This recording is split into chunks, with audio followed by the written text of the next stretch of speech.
আসসালামু আলাইকুম। ইরশাদ কিচেন থেকে ইরশাদ বলছিলাম। আর ইরশাদ কিচেন থেকে সকলকে স্বাগতম জানিয়ে আজকের পর্ব শুরু করছি। আজকে আমি দেখাবো লাউ চিংড়ি। এই যে লাউ চিংড়ি রান্নাটা করবো এই গরমের মধ্যে, কিন্তু লাউ চিংড়ি খাওয়াটা খুবই দরকার।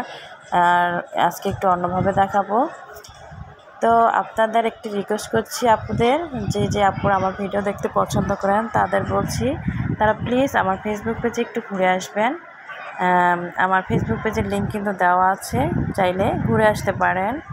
আর এই যে আমি কিন্তু লাউটা এই যে সিদ্ধ করে নিয়েছি। আর কিন্তু এখানে এই যে লাউ কিন্তু ধুয়ে অবশ্যই কাটবেন, কাটার পর ধুবেন না। আর চিংড়ি মাছটা যে প্রথমে একটু লবণ মেখে তেলের মধ্যে ভেজে নিচ্ছি। ভেজে নেওয়ার পর কিছুটা সময় ভেজে নেওয়ার পর আমি কিন্তু এর মধ্যে পেঁয়াজ কুচি অ্যাড করে দিলাম। পেঁয়াজ কুচিটা অ্যাড করার পর এই যে আবার একটু ভালো করে নেড়ে চেড়ে ভেজে নেব।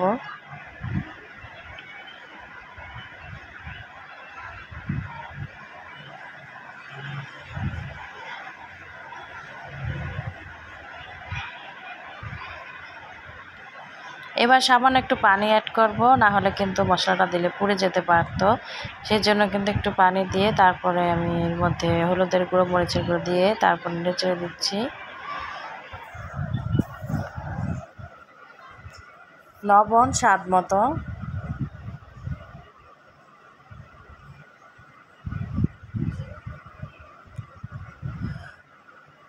এখন একটু ধনিয়া গুঁড়ো অ্যাড করলাম।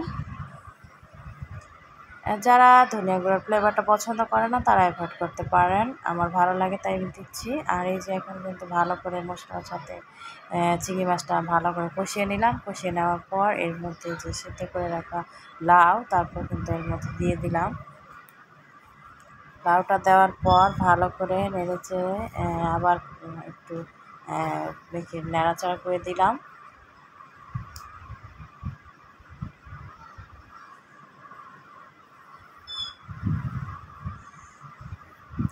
আর এই লাউ হতে এখন কিন্তু কাঁচামরিচ অ্যাড করলাম। আর লাউ হতে কিন্তু একদমই সময় লাগবে না। আর এখানে 1 চা চামচের মতো জিরে গুঁড়ো অ্যাড করে দিলাম। জিরে গুঁড়োটা দেওয়ার পর আবার একটু নেড়ে চেড়ে সব কিছু একসাথে মিশিয়ে দিলাম। এবার কিন্তু আবারও ঢেকে রাখবো প্রায় 10 মিনিটের মতো। আসলে অনেকক্ষণ পর্যন্ত লাউ সেদ্ধ করতে যাবেন না, তাহলে কিন্তু টক টক লাগে, ভালো লাগে না। তো আমি যে এখানে 10 মিনিট পর ফিরে এলাম, লাউটা কিন্তু অনেকটাই হয়ে গিয়েছে।